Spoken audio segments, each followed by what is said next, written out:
Okay, guys, thank you for joining today. I'm the mentoring coordinator for helping services at Southern Fayette and Delaware County. Those are the counties that I serve specifically.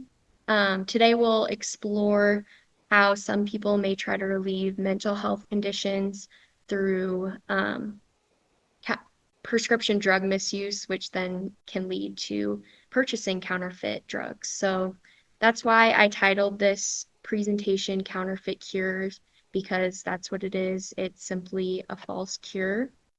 We'll also discuss the risks and emphasize the importance of understanding the dangers of consuming counterfeit medications and also misusing prescription drugs. Okay, before we start, I just want to include a trigger warning. This presentation shares photos and discusses topics on counterfeit pills, substance use, and addiction. So if at any point you feel uncomfortable, feel free to leave because we care about your safety and your well-being. Some Zoom reminders, please sign in using the chat box. This presentation is being recorded. You're welcome to keep your cameras on, but please mute yourself to help with room distractions. After the presentation, we'll send you the presentation video so you can rewatch the PowerPoint. And we'll also send you the PowerPoint because I have some links in there that might be helpful. Another thing, if you have any questions or concerns throughout the presentation, feel free to put those in the chat as well. Colleen will be looking for those. But the last thing before we get started, youth mentoring. We're always looking for more mentors. So we serve youth ages 6 to 17 who live in or go to school in a county we serve. That's Howard, Winneshiek, I have notes. Almaquy, Clayton, Southern Fayette, and Delaware. So this is a 4-hour a month and 1-year commitment, and we offer school-based and community-based options. The reason mentoring connects to these trainings is because one of our program goals is to help youth say no to risky behaviors. So that's why I'm leading this training. But yeah, we give these trainings just to provide knowledge on different prevention topics like this one. So if you have any questions or want more information, definitely reach out to us. You can contact either me or go to our website at helpingservices.org/mentoring. Okay, so we're going to start with prescription drug misuse because that's often where it starts. This involves intentionally taking medication that's not intended by the prescriber, so improper use of medications. This includes taking higher dosages, sharing prescriptions, illegally buying drugs, using other people's medications.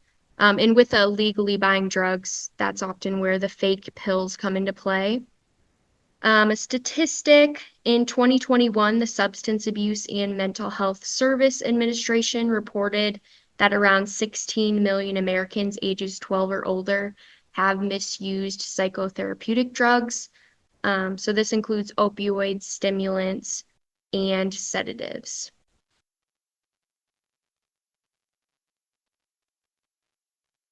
This wants to load. This is a video of someone who has struggled with using more than he was prescribed, and then that led to addiction. We're going to just watch a little bit of it due to time, but you can definitely go back and watch that on your own. But For the past 3 to 4 years, I've been struggling with addiction to prescription painkillers. So growing up, my whole dream was just to go around. I'd always play army and I'd look up on the computers how to join and what to do. But when I was like 14, I started just getting these pains in my hips, and I was saying long term that stopped me joining the army. So when I was 15, my doctor prescribed me codeine to help manage with my hip pains. When I first got the painkiller, the codeine, I took one tiny little tablet and I thought, nah, didn't do anything. So then I took like more tablets. And that's when I got this like this warm rush. It's like a hot bath, but on the inside. I didn't know anything about addiction. I didn't think I could get addicted to these little things. If you see them, they're tiny. You think, how can you get addicted to that? And I can stop when I want to. Ever since that day, it was like, right, it's on from now. I'm going to feel like this as much as I can, as often as I can. I don't care what anyone tells me. This is it. This makes me feel alive. This makes me feel human. Obviously, I was taking more than what I was prescribed to take. But the reason I never thought I had a problem was because I was getting prescribed it from the doctor. And I also have a reason to take it, because I was in my hip. I think the main reason I got into getting high all the time on these prescription pills is because it just made me forget everything. Everything that's happened. All the bullying. My friends dying from cancer, my granddad dying from cancer. And that all can happen in the same year. And there's like everything just came crashing down at once. And that's when I took that first dose and I felt that euphoria. Okay, we're gonna stop. But that video just shared a story of someone who struggled with drug addiction, used more than he was prescribed, so that's prescription drug misuse. And then he kind of started using it as a way to cope with his mental health struggles, so it kind of turned into this big spiral. Um, oh. So this slide, it's taken from the One Pill Can Kill campaign, and it shows different or emoji combinations that are used in conjunction with buying prescription drugs online, or like illegal drugs, I should say. But a little disclaimer here, these are just like emoji combinations that were found in DEA investigations. It's definitely not an exhaustive list. So if you ever come across a emoji combination that you're curious about, you can definitely go ahead and search that up, see if there's any information. But it's just good to know that this is out there, so then if you ever come across something, you know that this is used. Now we're going to go into what counterfeit drugs are. These are fake medications that are designed to look like authentic medications. They're deliberately and fraudulently mislabeled, so they can contain incorrect ingredients, insufficient amount of ingredients, or no active ingredients at all. Overall, they're just produced to deceive people and make a profit. How they enter the market. A review of the FDA's Office of Criminal Investigation found that 64.6% of law enforcement actions against counterfeit drugs involved internet sales. So even though we have one of the safest drug markets in the United States compared to other countries, they can still slip through the cracks. Many are made abroad and arrive in the United States through the mail, or they're smuggled into the country. A note that John added, which he's one of our prevention specialists, but 10% of the world's medications are counterfeited, which that's definitely a concerning number. But yeah, that's just a good thing to know. So counterfeit drugs among youth. Youth are at a heightened risk of purchasing counterfeit medications, just because they may think that they're legitimate. They may be seeking cheaper options for medications. They're more likely to purchase from their peers who may or may not be intentionally selling counterfeit medications. And then there's a link between social media. Social media platforms have increasingly become avenues for the distribution and selling process of these medications. So that's a concern for youth who are online and seeing these ads, and they just don't understand the dangers. So some common motivations for purchasing illegal drugs. It could be experimentation, peer pressure, or an attempt to self-treat physical or mental health conditions. This slide is some fake pharmacies that were found in a recent criminal investigation by the DEA. I included this just because it just shows that it's still a present issue, and that, I mean, even looking at this list, there's a lot of fake pharmacies that are out there, and there, even though these ones were caught, there are still others out there. Okay, so as a mentor parent, it's good to know what kind of drugs are more likely to be counterfeited. So a drug is more likely to be counterfeited if it's in high demand, if it's an expensive prescription. So a lot of these fake pharmacies will use appealing discounts to draw people in. So if people have not great health insurance that can cover these, or they just want a better deal, they may be drawn to purchasing online. And if it's a controlled substance. So this means that they're drugs that are more likely to be misused and dependent on. So because of that, they have high strict distribution and purchasing requirements.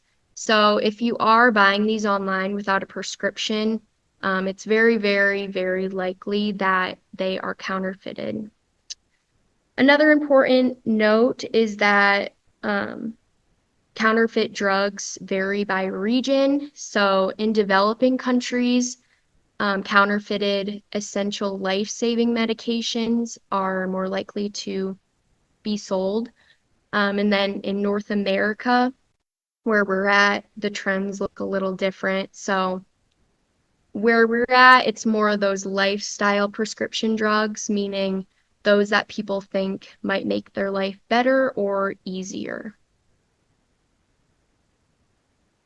Okay, so some examples of the most counterfeited drugs in the United States include GLP-1 medications, sexual dysfunction medications, opioids, stimulants, steroids, benzodiazepines, which these are used for mental health conditions like anxiety and panic disorder, and some sleep conditions like insomnia, and then dermatological drugs, so prescription skincare. Okay, so this video, it shows how counterfeit medications are made. This is for antibiotics, but it's still a good video to watch. How many pills do you make in one night? This material, 25,000 pills. yes. Wow. So what is this? What is the name of the pill? Oh, it's amoxicillin. That's an antibiotic that you have to be prescribed. We travel with amoxicillin. Amoxicillin is an antibiotic used to treat a number of common bacterial infections, like strep throat, pneumonia, and ear infections. Can I take a pill to see? Yes. Okay. It's really powdery. And is it actually amoxicillin? Does it have the active ingredients? No. No. So you say it's amoxicillin, but what's the powder? What is actually in it? Calcium. This is calcium? Yes. But you're selling it off as if it's an antibiotic. Is it easy to buy? You can buy the powder? Calcium, support. And can you make the color? Can you make whatever color you want? Is it just dye, or what's the color made? Food coloring. Oh, wow. So you use food coloring and you can make any pill look whatever color you want and then sell it as if it's the real thing. Wow, that is crazy. So I was shocked when I saw that. Just the idea of them making life-threatening medications counterfeited, that's super scary. But even we'll later see that those lifestyle medications being counterfeited, they pose dangers and they're just as scary. So now we're going to go into how to identify counterfeit medications, which this is very tricky. According to the CDC, the only surefire way to make sure if a counterfeited drug is counterfeited, it's going through analysis in a lab. But there are some indicators that might be helpful in identifying them, including color changes, batch lot numbers not being easily readable, any packaging changes if it looks not like a normal prescription would look like, if it's falling apart, stuff like that. Some easier ways, if it is spelled wrong or there's missing information, that could be the case, but most of the time they look almost identical to the original prescription. So that's why it's just better to prevent the chance of buying counterfeited prescription medications, which we'll talk about in a later slide. But next, we're going to see if you can identify a counterfeit medication. So I'll start a poll. So whatever one you think is a counterfeit medication. So it looks like most people said B, which in that case, you guys are correct. So that is counterfeit oxycodone. We're going to do another one. So then you'll pick which one you think is counterfeited again. Okay, so again, most of you said B, which you're correct. You guys did a good job at that. The last training, most of them got it wrong, so good job. But even if you're not looking for it, it could be hard to identify a counterfeit medication, and they do look fairly similar, so yeah, just keep that in mind. So now we're going to go into the risks of counterfeit drugs. So according to the FDA, a lot of these medications are laced with fentanyl, which this is an extremely potent, and it makes drugs cheaper, more powerful, more addictive, and more dangerous. So that's why they do it. What makes it worse is that you're not able to see it, taste it, or smell it. So you wouldn't be able to identify if a medication is laced with fentanyl with those senses. And then the FDA and I'm on the wrong.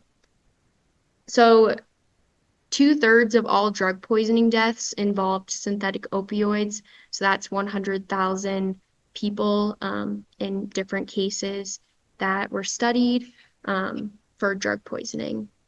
And then some other side effects, which aren't necessarily with those counterfeit medications that are laced with fentanyl, but counterfeit medications in general. So unexpected side effects or adverse reactions not typically associated with the medication, cardiovascular issues including rapid heartbeat, irregular heartbeat, an increased blood pressure or hypothermia. There's also a chance of getting an increased resistance to medication due to improper dosing, ineffective treatment. So if you're trying to get treatment for a mental or physical health condition, which I mean, most of the time you're taking medication to do that, but you're not going to get effective treatment with a counterfeit medication. And then addiction, especially with those laced with synthetic opioids like fentanyl. And up here, just some facts about fentanyl. It's 50 times stronger than heroin and 100 times stronger than morphine. So that's as little as 3 grains of salt that can be fatal. So as you can see, smaller than a pencil tip. And yeah, that's scary. Okay, so how we can protect ourselves and others first is to always buy prescriptions from licensed pharmacies. The FDA has strict guidelines to ensure drug safety. That includes reviewing drugs, their packaging, their labeling, everything that has to do with that. We do have the safest drug market in compared to other county or countries. So yeah, it's important to just purchase them from licensed pharmacies. If you are concerned about a medication that you see, if you think it may be counterfeited, you should certainly contact your pharmacy and doctor to make sure. Um, Also report suspicious medications to the FDA and report suspicious online pharmacy sites to the NABP, which is the National Association of Board of Pharmacies. I did include links for both of those. If you're ever in the instance where you need it, you can definitely just look them up on the internet. Next is to seek help immediately if poisoning or overdose is suspected. The poison helpline is available 24/7 to support you and help guide you through next steps. I did include the number, but again, oops, you can just look it up on the internet. Additionally, educating family and friends is super important. It can help prevent drug-related tragedies. Yeah. And so we want to encourage them to be mindful of where they're getting their medication because, again, youth and young adults are more vulnerable to those social media and advertisements online. So we want to make sure that they understand the risks in that. Also, further educating yourself about topics like this, then it helps you educate others, which you guys are here, so that's a good step in the right direction. Lastly, don't ever share your medication with others.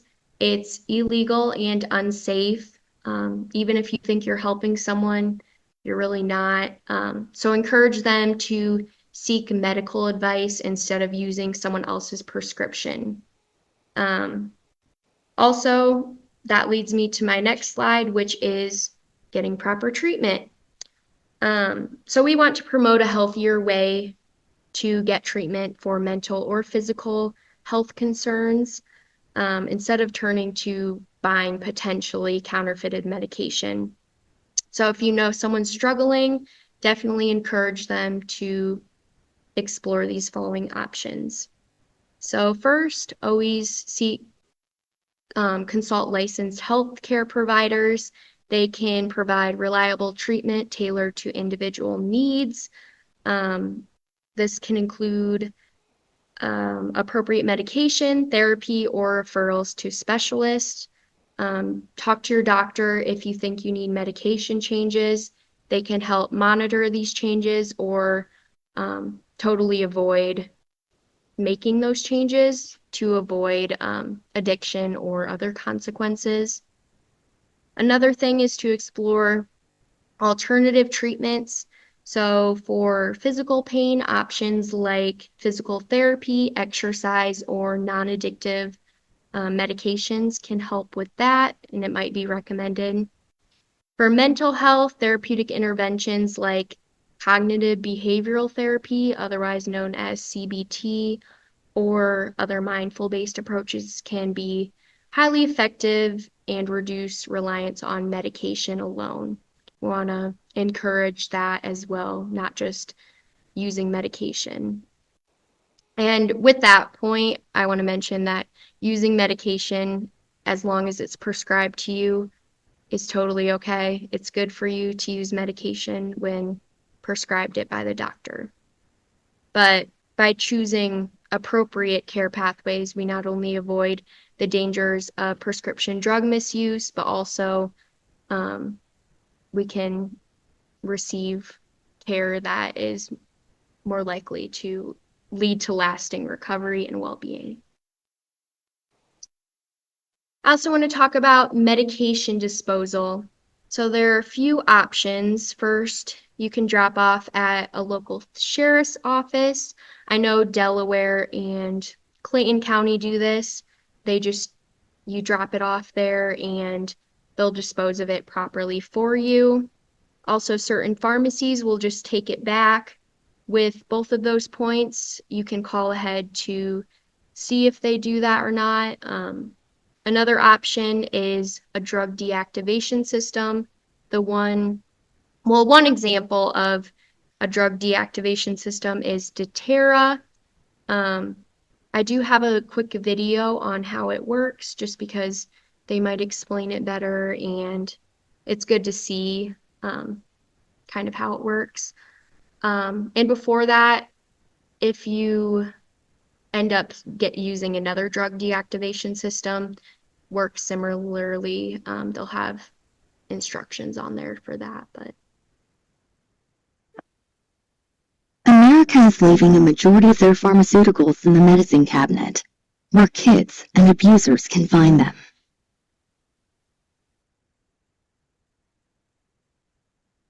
When they're not being abused, pharmaceuticals can cause serious issues to our environment if not properly disposed.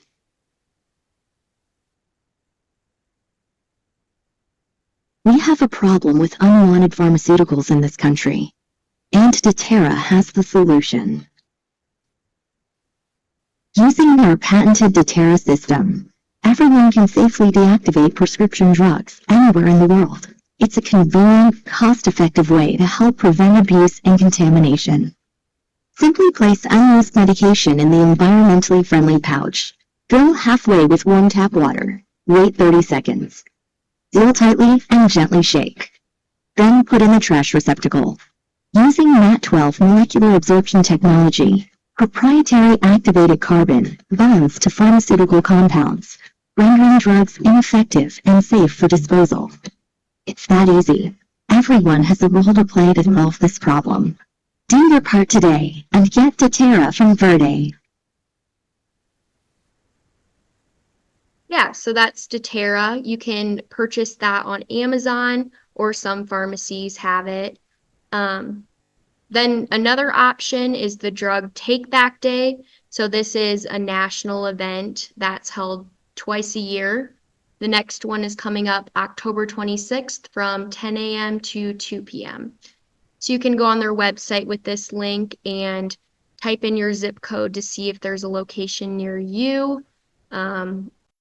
A quick fact is that April 2024 Drug Take Back Day brought in 670,136 pounds of medication. So that's a huge amount of medication that could be just laying around or going in the sewer system. And yeah, it's just convenient, and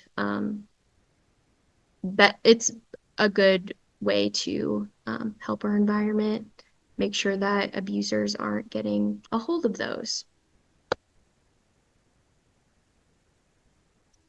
Okay, so some online resources that we always promote. First is Your Life Iowa. This is a site where you can call, text, or chat online with an online provider.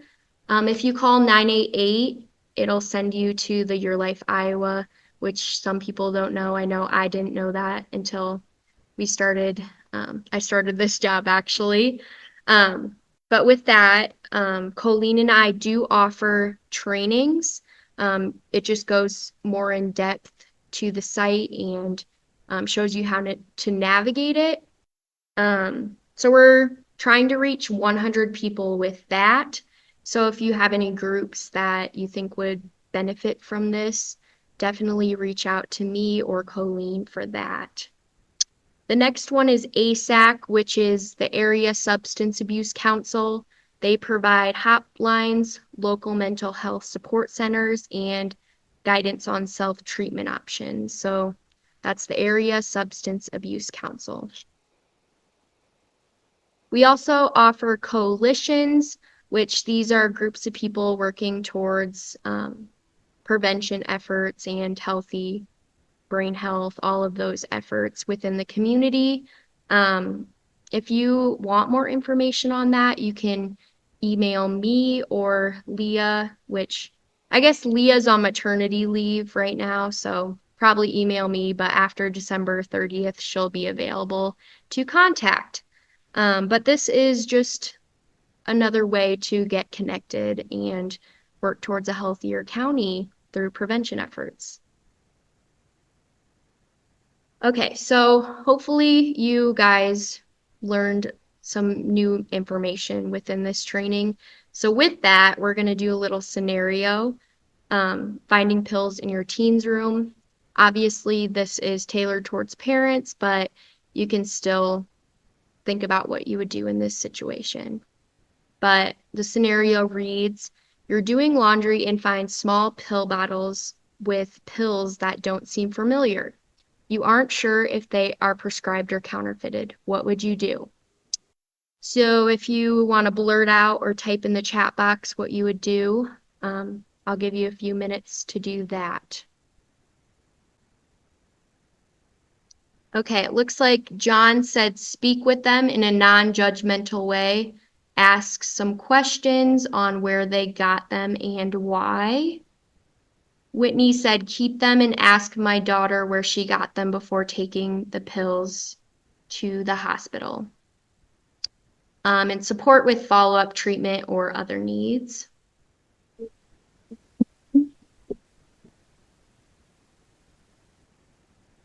Give it one more minute to type in something. We'll just move on. If you guys want to type something in, you can definitely do that still. What's that? John just threw in there if counterfeit dispose of them. And then I was just getting ready to type to like, you know, after you've had the conversations, just make sure that you're educating them on the fact that prescriptions that aren't ours aren't safe. They might not even realize that it's not safe to have them. Yeah, those are good points. Okay, so this is just some examples on what to say and do. So an example on what to say. Hey, teen's name. I came across this bottle while doing laundry and it made me concerned. I'm not here to get you in trouble, but I want to ensure you're safe.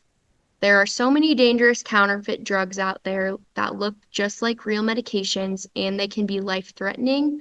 Can we talk where these pills came from? So this is a calm way to go about it.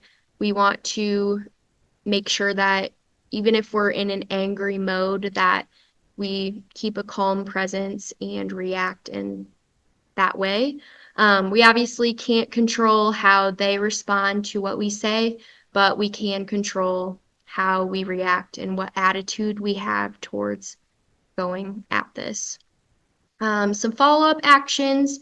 Encourage your teen to be open about their sources. Offer to help dispose of any drugs safely if needed. And suggest reaching out to a doctor if your teen is experiencing any health issues that might make them want to take pills. So this can include anxiety or pain. But with this, we want to always encourage getting proper treatment. Even if you don't feel great about it and or anything, just make sure that you support this and let them go get help. But okay, so that's the last thing that we're gonna do today. If you could please scan this QR code and fill out this evaluation, it just helps you give feedback and any comments that you want to give. So I'll give you a couple minutes to do that. You can also click on the link that I just put into the chat if that's easier than scanning the QR code. Okay, so these are my sources that I used for this presentation. You can definitely go through and read those yourself if you want. And here is my contact information. If you have any questions, I can stay after the Zoom and I can try to answer them the best I can, or you can just contact me through my email or phone number. Also, if you have any ideas of where me and Colleen can present the Your Life Iowa presentations, definitely reach out to me for that too, or Colleen too.